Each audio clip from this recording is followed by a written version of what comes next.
Hi hello അസ്സലാമു അലൈക്കും welcome back to my channel. അപ്പോൾ എല്ലാവരും സുഖമായിരിക്കുന്നല്ലോ. അപ്പോൾ ഞാനിന്ന് വന്നിട്ടുള്ളത് ഒരു അമ്മച്ചി പറഞ്ഞു തന്നിട്ടുള്ളൊരു കറിയുടെ ഒരു കൂട്ടായിട്ടാണ് കേട്ടോ. പപ്പടവും മുട്ടയും വെച്ചിട്ടുള്ളൊരു അടിപൊളി റെസിപ്പിയാണ്. അപ്പോൾ അതെങ്ങനെയാണ് റെഡിയാക്കണം നോക്കാം. അപ്പോൾ വീഡിയോ എല്ലാവരും സ്കിപ്പ് ചെയ്യാതെ തന്നെ കാണണം. അപ്പോൾ നമുക്കൊരു പാത്രം എടുക്കാം. പാത്രത്തിലേക്ക് പപ്പടം കേട്ടോ. പപ്പടം ഞാനൊരു 3 പപ്പടമാണ് എടുത്തിട്ടുള്ളത്. ആ 3 പപ്പടം ഇതേപോലെ ഒന്ന് കട്ട് ചെയ്യാം. അപ്പോൾ ചെറിയ ചെറിയ പീസായിട്ട് വേണം കേട്ടോ കട്ട് ചെയ്തെടുക്കാനായിട്ട്. അപ്പോൾ ഞാൻ ആദ്യം കത്രിക കൊണ്ടാക്കി, പിന്നെ അതിനും നല്ലത് നമ്മൾ കൈ വെച്ച് ഇങ്ങനെ കട്ട് ചെയ്തെടുക്കായിരിക്കും കേട്ടോ. അപ്പോൾ ഇത് ചെറിയ ചെറിയ പീസായിട്ട് വേണം കട്ട് ചെയ്തെടുക്കാനായിട്ട്. കത്രിക വെച്ചാൽ കത്രിക എടുക്കാം, ഞാൻ പക്ഷേ അത് കൈ കൊണ്ടാണ് നമുക്ക് എളുപ്പം ഇങ്ങനെ ചെയ്തെടുക്കാനായിട്ട് കേട്ടോ. അങ്ങനെ ഇതേ ഞാൻ ചെറിയ പീസാക്കിയിട്ട് പപ്പടം എടുത്തിട്ടുണ്ട്. 3 പപ്പടം. നിങ്ങൾക്ക് ഇതിൻ്റെ ഇത് കൂട്ടണം എന്നുണ്ടെങ്കിൽ, ക്വാണ്ടിറ്റി കൂട്ടണം എന്നുണ്ടെങ്കിൽ പപ്പടത്തിൻ്റെ എണ്ണം കൂട്ടിയെടുക്കാം കേട്ടോ. അപ്പോൾ ഞാൻ കുറച്ച് മാത്രമാണ് കറി റെഡിയാക്കി എടുക്കുന്നത്. അതിന് ഞാൻ ചട്ടിയിലാണ് കേട്ടോ ഞാൻ കറി റെഡിയാക്കി എടുക്കുന്നത്. അപ്പോൾ ഇങ്ങനത്തെ കറികളൊക്കെ വെക്കുമ്പോൾ നമ്മൾ ചട്ടിയിൽ തന്നെ ട്രൈ ചെയ്ത് നോക്കണം കേട്ടോ. അപ്പോഴാണ് അതിൻ്റെ ഒരു ടേസ്റ്റ് ഉണ്ടാവുക. അപ്പോൾ ഞാൻ ആദ്യം എണ്ണ ഒഴിച്ച് കൊടുത്തിട്ടുണ്ട്. അതിലേക്ക് കടുക് പൊട്ടിച്ചെടുക്കുന്നുണ്ട്. അപ്പോൾ കടുകൊക്കെ ഒന്ന് പൊട്ടി വന്നതിന് ശേഷം സബോളയാണ് എടുത്തിട്ടുള്ളത് കേട്ടോ. ഒരു സബോളയുടെ പകുതിയാണ് കേട്ടോ. അത് മതിയേ, അധികമൊന്നും വേണ്ട. അപ്പോൾ ആ സബോളയുടെ പകുതി ഞാൻ അതിലേക്ക് ചേർത്ത് കൊടുക്കുന്നുണ്ട്. ഇത് നന്നായിട്ട് അങ്ങോട്ട് വഴറ്റിയെടുക്കാം കേട്ടോ. അപ്പോൾ സബോളയോടൊക്കെ ഒരു നിറം മാറുന്ന വരെ നമുക്ക് കൊണ്ട് വഴറ്റിയെടുക്കാം. പിന്നെ ഇതിലേക്ക് ആവശ്യമായിട്ട് വരുന്നത് ഇഞ്ചിയും വെളുത്തുള്ളിയും പേസ്റ്റാണ് കേട്ടോ. അല്ലെങ്കിൽ ചതച്ചിട്ട് അതിലും എടുത്താൽ മതി. അപ്പോൾ ഞാനിപ്പോൾ ഇഞ്ചിയും വെളുത്തുള്ളിയും പേസ്റ്റ് എടുത്തിട്ടുണ്ട്. ഇനി അതൊരു ടീസ്പൂൺ കേട്ടോ, 1.5 ടീസ്പൂൺ ഉണ്ട്. അതൊന്ന് ഇതിലേക്ക് ചേർത്ത് കൊടുക്കാം. ഇനി അതും കൂടി ചേർത്ത് നല്ലപോലെ ഒന്ന് മിക്സ് ചെയ്തെടുക്കാം. അപ്പോൾ ഈ സമയത്ത് എൻ്റെ വീഡിയോ ആദ്യമായിട്ട് ആരെങ്കിലും കാണുന്നുണ്ടെങ്കിൽ ഒന്ന് സബ്സ്ക്രൈബ് ചെയ്യണേ. തൊട്ടടുത്ത ബെല്ലൈക്കനും കൂടി ഒന്ന് ക്ലിക്ക് ചെയ്ത് ഓൾ എന്നുള്ള ഓപ്ഷനും കൂടി എനേബിൾ ചെയ്ത് വയ്ക്കണം.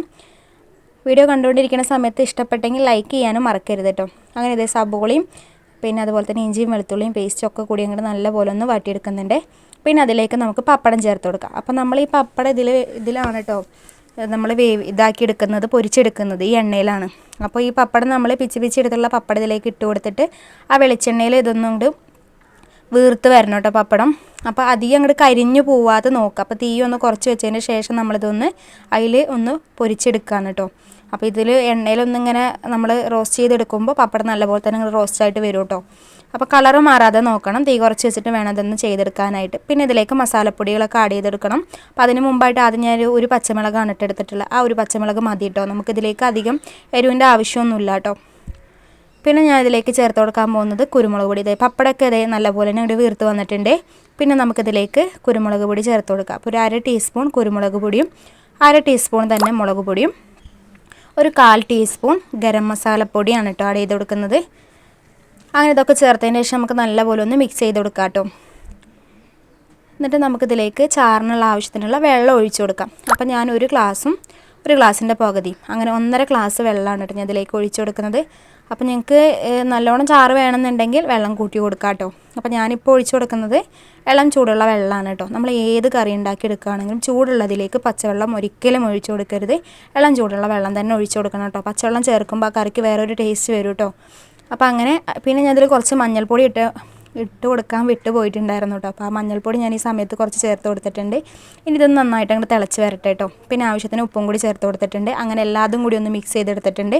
ഇനി നമ്മൾ തിളച്ച് വരുമ്പോഴാണ് ഇതിലേക്ക് നാം വേറൊരു ഐറ്റം ചേർത്ത് കൊടുക്കുന്നത്. അപ്പോൾ നേരത്തെ ഞാൻ 2 മുട്ട കാണിച്ചിട്ടുണ്ടായിരുന്നില്ലേ, കോഴിമുട്ട. ആ കോഴിമുട്ടയാണ് ഇതിലേക്ക് ചേർത്ത് കൊടുക്കുന്നത്. അപ്പോൾ നമുക്ക് കോഴിമുട്ട ഉടച്ച് ഇതേപോലെ പൊട്ടാതെ തന്നെ ഇതിലേക്ക് ചേർത്ത് കൊടുക്കണം കേട്ടോ. അപ്പോൾ ഞാനിപ്പോൾ കുറച്ച് മാത്രമാണ് കറി ഉണ്ടാക്കിയെടുക്കുന്നത്. നിങ്ങൾക്ക് കൂടുതൽ ഉണ്ടാക്കിയെടുക്കണം എന്നുണ്ടെങ്കിൽ പപ്പടത്തിൻ്റെ എണ്ണവും അതുപോലെ തന്നെ മുട്ടയുടെ എണ്ണയും സബോളയും ഒക്കെ ഇൻഗ്രീഡിയൻസ് ഒക്കെ കുറച്ച് കൂട്ടിയെടുത്താൽ മതി കേട്ടോ. അപ്പോൾ ഞാനിപ്പോൾ കുറച്ച് മാത്രമാണ് കറി ഉണ്ടാക്കിയെടുക്കുന്നത്. അങ്ങനെ മുട്ട നമ്മൾ പൊട്ടാതെ വേണം ഇതിലേക്ക് ഇട്ട് കൊടുക്കാനായിട്ട്. എന്നിട്ട് കുറച്ച് കറിവേപ്പിലയും കൂടി ഇട്ടിട്ട് നമുക്ക് അടച്ച് വെച്ച് വേവിക്കാം. ഈ അടച്ച് കൊടുത്ത് വേവിക്കുന്ന ടൈമിൽ ഒന്ന് സിമ്മിലാക്കി കൊടുക്കണം കേട്ടോ. ഇതേ കണ്ട ഇത്രയേ ഉള്ളൂ. വളരെ പെട്ടെന്ന് ഉണ്ടാക്കാൻ പറ്റിയ റെസിപ്പിയാണ്. എന്നാൽ നല്ല ടേസ്റ്റാണ്. നമുക്കിതൊക്കെ കഴിക്കാനായിട്ട് തണുത്ത ചോറിൻ്റെ കൂടെ ചപ്പാത്തിയുടെ കൂടെയൊക്കെ കഴിക്കാനായിട്ട് നല്ല ടേസ്റ്റാണ് കേട്ടോ. അപ്പോൾ ഇതുപോലെ ട്രൈ ചെയ്ത് നോക്കാത്തവർ എന്തായാലും മസ്റ്റായിട്ട് ട്രൈ ചെയ്ത് നോക്കാം. നല്ല ടേസ്റ്റി ആയിട്ടുള്ളൊരു കറിയാണ്. വീഡിയോ കണ്ടുകൊണ്ടിരിക്കുമ്പോൾ ഇഷ്ടപ്പെട്ടിട്ടുണ്ടെങ്കിൽ ഒന്ന് ഫ്രണ്ട്സിനും റിലേറ്റീവ്സിനും കൂടി ഒന്ന് ഷെയറും കൂടി ചെയ്ത് സപ്പോർട്ട് ചെയ്യണം കേട്ടോ. വീഡിയോ ഇഷ്ടപ്പെട്ടിട്ടുണ്ടെങ്കിൽ ലൈക്ക് ചെയ്യാനും കമൻറ്റ് ചെയ്യാനൊന്നും മറക്കരുത്. അപ്പോൾ ഇൻഷാ അല്ലാഹ് അടുത്ത ദിവസം നല്ലൊരു റെസിപ്പി ആയിട്ട് വീണ്ടും വരാം. ടാറ്റാ ബൈ ബൈ, അസ്സലാമു അലൈക്കും.